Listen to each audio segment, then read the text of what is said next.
Hey guys, thanks for joining me today. I'm Mark, and this is Mark Orton Disc Golf. Today I'm out at the newest course in Oklahoma City area. This is Mid-America Park in Midwest City, and I'm out here to play the longs. So I saw that someone had posted, a guy named Zach had posted a video hitting the reds, and so I decided, hey, I've never played this course. Let's come out and see what the longs are all about. Looks like there are definitely some tight holes out here. Some wooded stuff with some pretty narrow fairways. We're gonna see what it's all about, see how much fun it is. So let's go have some fun. Let's go. All right, so it has been raining a little bit out here, and over the last couple of days it's rained. I think right before I got here back to Oklahoma, it was raining. Tee pads definitely wet. It's got some puddles on here. Par 3, 375. Down this tunnel, and then it is off to the left.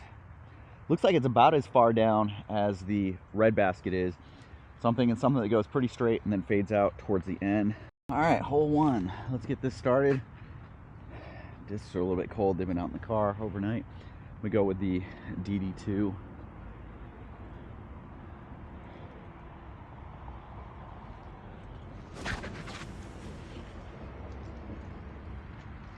Oh, it was down there pretty good, but smacked a tree.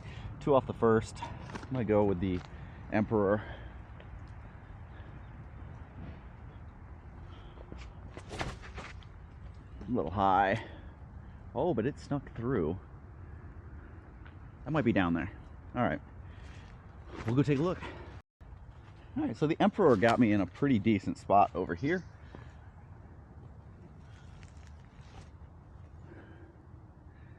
Over the top. Not a bad bid.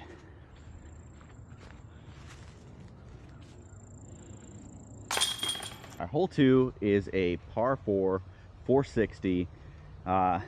It's just straight down this tunnel and then off to the right, but it's so far down there that it's just, this first one's going to be a placement shot, something that probably flips up, gets just a little bit of turn, and then comes back and lands right in the middle is what we're looking for. I think DD1's perfect for it.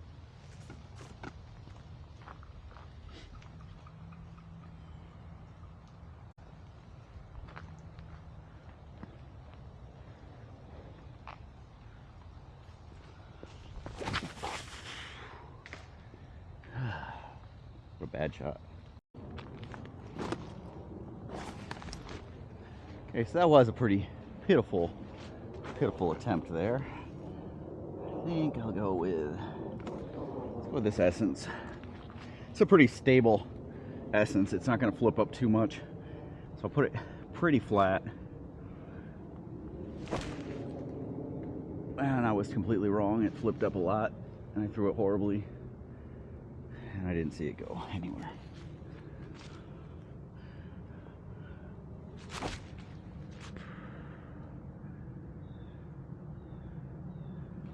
If I was playing to the red, that'd be okay. So I've played 1 round in the last 2 weeks, maybe close to 3 weeks, and it shows. I am rusty. My shots are all over the place. I need to slow down a little bit. So I've got to go down around a little bit. I'm gonna go with this Instinct on some hyzer. Should flip up just a little bit, get the carry.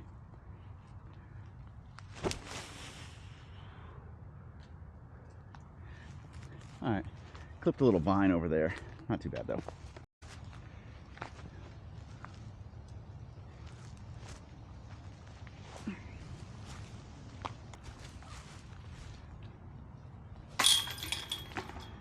That's a bogey. Hole 3 is another par 3, 300 feet. The blue is dead straight through this really tight gap. So you could either try and go for something really tight down through that gap, go around through the outside, but the problem is you got to keep it kind of low because those branches are fairly low. You go a forehand out this side, but again, you got to go pretty low. I don't know, maybe we'll try one of each. One out the outside, one out this side, and see kind of what we get.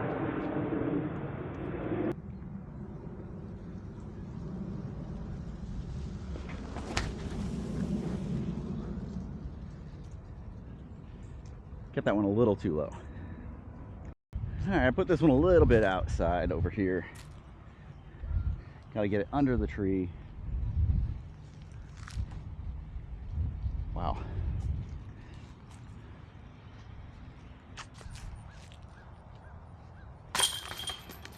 Hole 4 is a 380 par 3. It is down. Kind of want to go through this right-hand gap with something that's going to push kind of straight, fade at the end. You got some big trees down there that are guardians. Maybe you want to go a little bit further out to the right, high, and have it fade in. Maybe we'll try both shots. We will see what works. I'm going to start off with the DD2. Go with more of the straight shot on this one.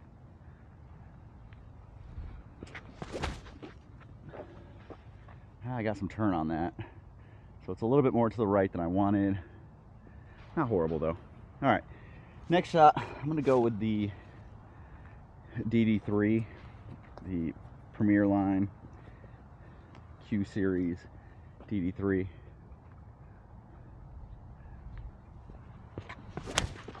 A little low, a little bit low. Should get a good skip and head towards the basket. Oh, that might be parked. All right, so this was my first one, DD2. Kept it a little bit too straight and kept it out here, whereas I wanted to fade in a little bit. Distance was perfect. The DD3 actually is a little bit short, probably 25 feet short, but right in line with the basket.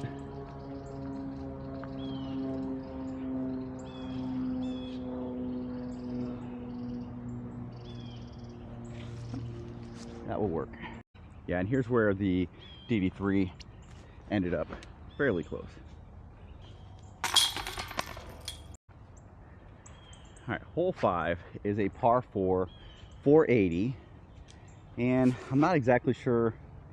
Looks like it could be that basket straight out there, so it looks like it's just right next to the basketball court out there. I think I'm just gonna go with my Emperor, try and give this a rip, put it on a little bit of hyzer, have it stand up. Hopefully it doesn't get too much turn and hit the trees over there.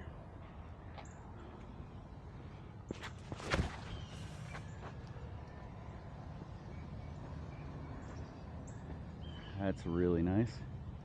All right, probably about 400 out there, so probably 80 to the basket, if that. Okay, so I actually got this drive a lot closer than I thought. So 480 from the tee, and I'm probably 40, 50 away right now. So 430, 440 drive. Pretty darn good for me.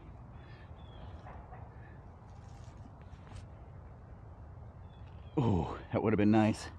Would have been nice to have eagled this thing, but it should be a birdie. Time to erase that bogey on hole 2. So we're back to even.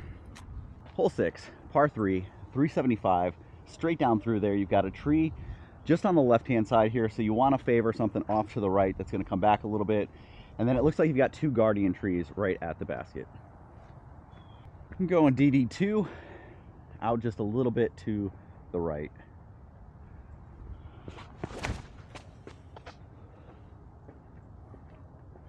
Ooh, I got a lot of turn on that. A lot more turn than I was expecting. And that's pretty deep, actually. That probably went close to 400. I was trying to go 375, have it fade in. I got a little bit of turn. It drifted out a little bit to the right. Still should be easy par. So yeah, I went a little bit long on this one. A little bit past the basket over here. See if we can make a circle 2. Left that way to the right. Hole 7 is a bit of an interesting one. This one is a par 4, 690. Looks like it's down and around the corner at the very end of the field. So, yeah, let's see what we can do. I'm gonna go with my iBlend Emperor. So let me zoom this in. We'll go iBlend Emperor straight up the gut on a little bit of hyzer.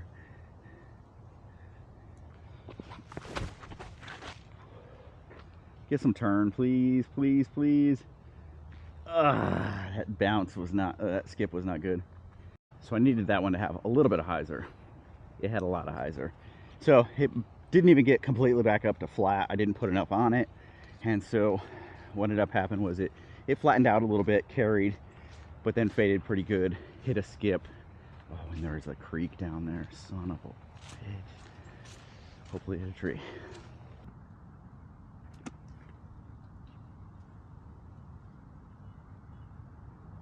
I don't have. Where did I last throw that? Uh-oh. I didn't pick up my stratosphere. It's over there. I'm gonna have to run over there and get it in a minute. All right, I got pretty lucky with where this one ended up. I'm right on the edge here. There's a lot of thorns, but I'm gonna try and flick this out there. Just get a little bit of carry on this thing. Oh, way too nose up. That was freaking horrible. Okay, I'm just gonna go with my Envy, try and get it close and save this par. Oh, geez, Mark. Well, that's not the way it works. Dang it. Okay, so a little bit of an obstructed shot over here. Can we save this par? Nope. Gonna be a bogey. Hole 8, par 4, 505, down this tunnel.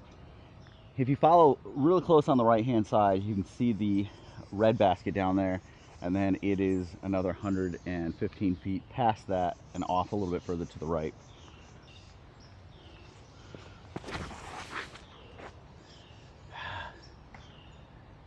Might have been a decent tree kick. Got the creek over here on this side, so had that faded as much as it was going to, could have been bad. All right, so my first shot hit that tree, kicked over this berm on this side. You see this berm here, kicked over it, and I'd set my bag and the camera down and walked over there looking because I wasn't sure where it was. Found it and actually could see the basket up here and had a pretty good line from where it was sitting up through. And so I threw the shot from over there, didn't have the camera with me. Now we're gonna go see if we can figure out where it landed. Right up there is the basket. I think it's probably right over here somewhere. It was actually a fairly good shot. Pretty clean. Looked like it got up onto this hill somewhere. Yep, there it is. Right here. So got me, oh, just outside of probably circle 2-ish.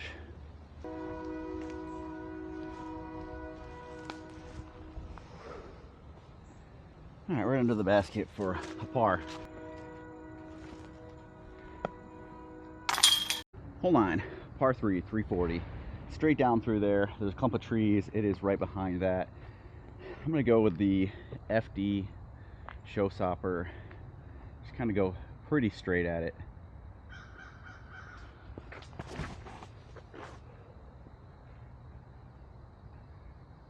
That could be wonderful. Made it right through the trees, right in the gap, right next to the basket. Depending on how long it went, that could be absolutely parked. Something cool coming up. Actually, while I was out in New York at Wilcox with my 3 friends out playing, got a text from Asher Anders, another disc golf channel, and he has done kind of like an imposter series called The Grinch, and he's starting another one up in 2 weeks and has invited me out. So since I will now be living in Huntsville, it's not too far from where he is in Tennessee, about a 4-hour drive. So I'm gonna head up and play The Grinch with him. All right, so I ended up a little bit short on this one. You can see here, a little bit short, not too bad though.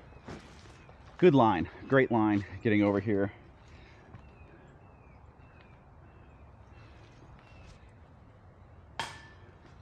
And off the top. That's okay. Another par. Hole 10, par 3, 360. Looks like it is straight down there. Yeah, the red is off to the left. Blue is dead straight down there, but it is a tight gap. There's a lot of trees here. Might be a placement shot, but I'm gonna see what we can do. Probably gonna go with the FD again.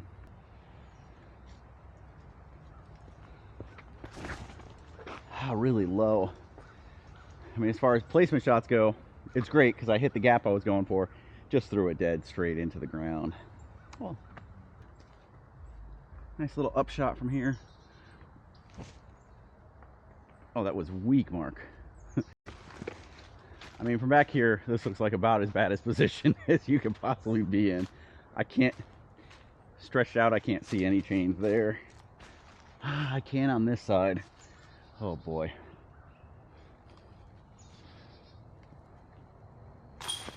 Oh, not a shot that I'm confident with, so that made me pretty happy. Hole 11 is a 320 par 3, but it is like 160 down and then 160 hard to the left. So I think what I'm gonna have to do is go with something pretty fast, overstable, try and drive it down this line here and get a flare skip around the corner. We will see. FD3. See what we could do. It's a tricky shot, not one of the ones that I'm usually great with, but oh, that might be good. Didn't get as much, because of the leaves on the ground, it didn't get as much of a skip as I would have liked, but nailed the line, and it's down there.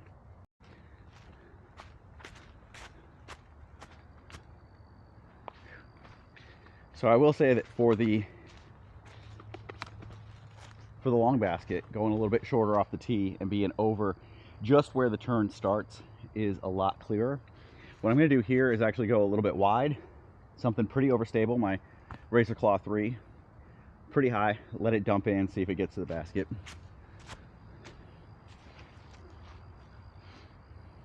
Remember the slope here, I'm on a pretty big downslope, so lean way back in order to keep it from hyzering. That looked really good. Oh man, that looked really good. I'm not sure if that was in front of or behind. We'll go down here and see. But yeah, I had some trees in the way from getting a clean look at it. That looked really good. Okay, so it was definitely long. I could have put a little less on it. Kept it a little closer.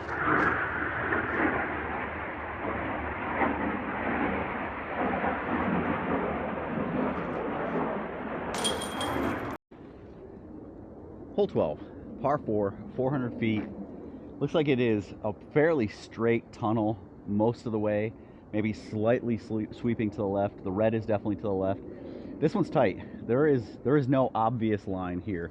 I'm gonna try and go down through the middle. Just kind of see what happens, where it goes, what we get out of it.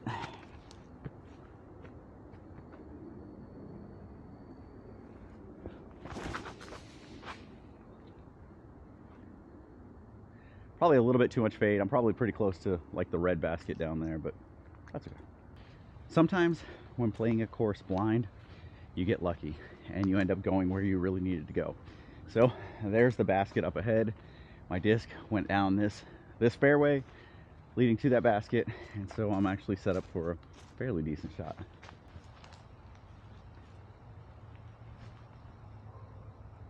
And I knew I'd hit that. I'm so good at hitting trees.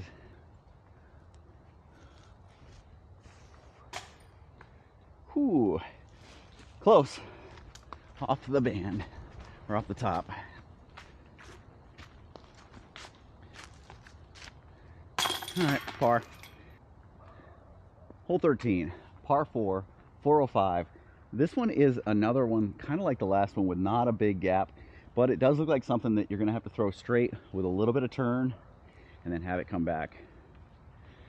Not sure what is the right disc for this that I've got in my bag, because nothing is flying like that right now.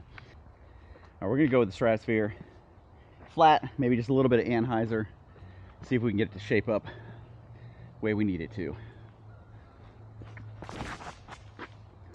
Oh yeah. Oh, that just carved it up. That is primo. So I think that one is parked right next to the 330 red basket right now. Nice shape on that one. Oh, I love it. All right, once again, this would have been absolutely parked for the red baskets, but we're going for the blues. I'm gonna go NB, out and around, a little bit of hyzer. Get in. Oh, I mean, this Envy had to have been really close. Hole 14, 310, par 3. You can definitely see the red basket, which is 265 off to the right, or off to the left. This one is straight down and then off to the left a little bit. I think I'm gonna go with my Origin, have it on a little bit of hyzer, flip up to turn.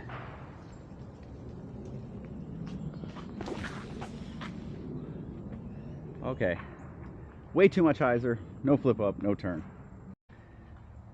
So this week marks 2 years of playing disc golf. So I just started 2 years ago. This is Thanksgiving week. Thanksgiving week 2 years ago is when I started. And last year, I worked with Dan Brooks Wells, MVP team player. Worked with him to improve my game, and I improved a lot over that year. But what I think this year, I need to go back to working with a coach. I think now that I'm going to be in Huntsville, try and find somebody that somewhat local I can work with a few times, like once a month. Go out, work with, try and improve my game because I'm very, very inconsistent. All right, so this is where I ended up over here. I've got to go hard around this corner. With this being a par 3, this is this is painful. I don't know if this is even necessarily doable from here. Let's see what I can do. All right, that snuck through enough little branches there that it might be okay. So surprisingly, it did sneak through enough to get out here in the open, give me a look for the par. Oh, I'll take it. Hole 15, 553, down this gap and then off to the left. It's a long one, par 4, 553. We'll see what we can do. I'm gonna go DD2, try and keep it low. If it gets a little bit of turn, that's fine. I don't want it to fade too much too early. Oh, that is a beautiful rip right down the middle. Get a skip. Oh yeah, right in the middle of the fairway. Absolutely beautiful.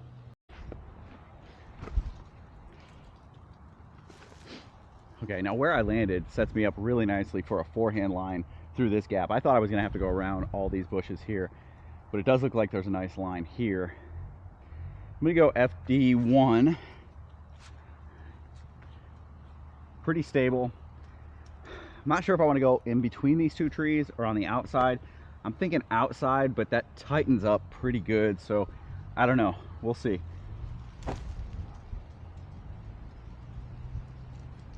Get through. Okay, went a little longer than I wanted to before it started to fade back. I kind of wanted to go between the two trees, and I went past all the trees, but it should give me a decent look. So I did end up getting it about pin high, but kept it out here far enough that I was flirting with the creek back here for sure. And that's another birdie. Hole 16, par 4, 400 feet, tunnel shot straight down there, and it says the basket is straight down there. I think I see it. It's maybe just tucked slightly off to the right hand side. I think that just basically because of the way it's been flying, still beating it in a little bit, flat with the stratosphere might be the play on this one. A little low, a lot low. Gonna hit that tree. Oh, it went. I don't know what it did there. Couldn't see it. Got lost behind a tree. I thought it was gonna hit that tree dead square. It looked like it might have gotten a little kick. It could have continued down a little bit. We'll go down and see.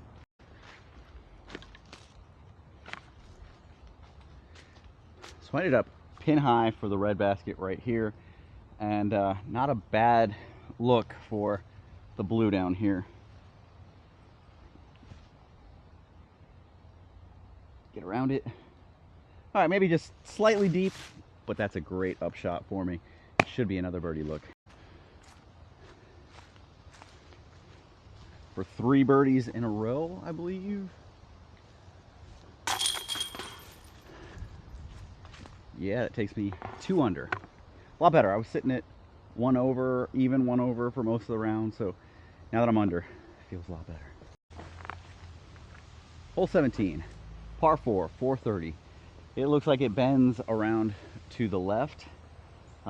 This looks like it goes straight and then bends, but to me, I don't see a straight line whatsoever. I see quite a bit of bend, and so yeah, I think this one might need to be a placement shot and play it for par, because you drive something too straight, you're going to be in the creek, you're going to have problems, lots of trees. You got to get something that's going to bend around.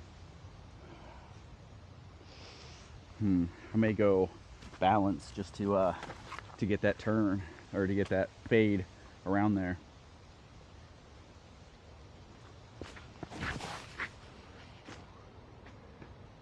Still hit a tree. Looked like a great shot. Thought it was good. Hit a tree. Yeah, I can see the red basket right up here. Still don't really see the blue basket. Still pretty blind. Oh, looks like it is. It's just tucked in behind. Yeah. There's not much there. I'm gonna be completely honest. There's not much there. We're gonna go FD1, patent pending. Try and put something through here.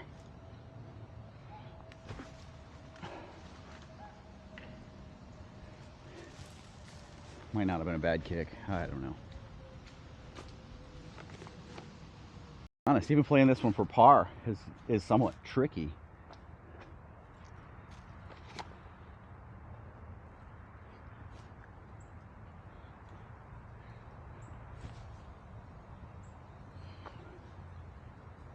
Okay, maybe a little deep.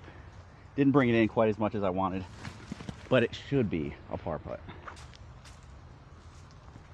Okay, about a 15, 20 footer for par. All right, final hole, hole 18. This has been a beautiful course. I actually have really enjoyed this. It's a good mix of open, tight. Most of the wood shots are fair shots. They're not ridiculous. There are like two that I would say are pretty tight. 17 and I don't know, was it 11, 12, something like that. I think it was like 11. It was kind of tight, no real line. Some narrow gaps you could hit for sure, but this one dumps out into a field up here, and then you've got to go over the creek, but not over both creeks. It looks like there's a T in the creeks. 495 par 4. Finish this off. I think I'm gonna have to go with the Stratosphere again. Another relatively flat shot, Stratosphere. See if we can get it out of this gap.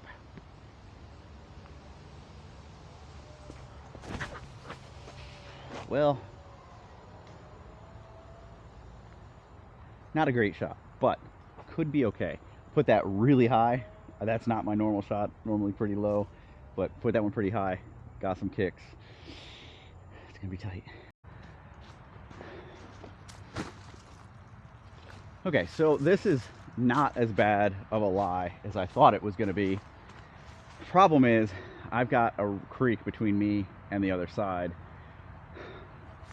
The basket's right over there, but I think I need something that's going to carry.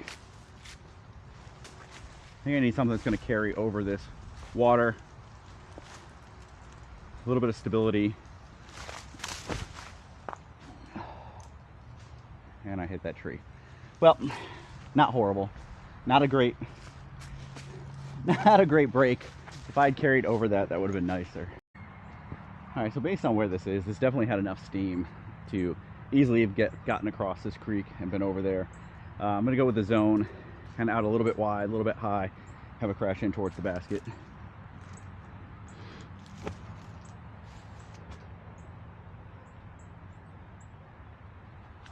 That should be par to finish it up. All right, nice, easy tap in for par to finish it up. So let's walk back over towards the parking lot and talk about what I thought of this course. All right, so as I'm walking back to the parking lot, which is right over there, I noticed this tee pad here, which says B, and has a par 3 100-foot with a basket right there. And then I noticed there's another one over here that says A with a tee pad down there. I don't know how many holes there are here, but this looks like a little pitch and putt or a kids or a junior type course to get the family out here. So whereas I was about to say this course is very well manicured, very well taken care of for as new as it is. I think it's only existed for a few months now. For as new as it is, it plays very well. Like, it is a pretty well thought out, pretty well put together. The right trees have been taken down in most places. I think it's a great course.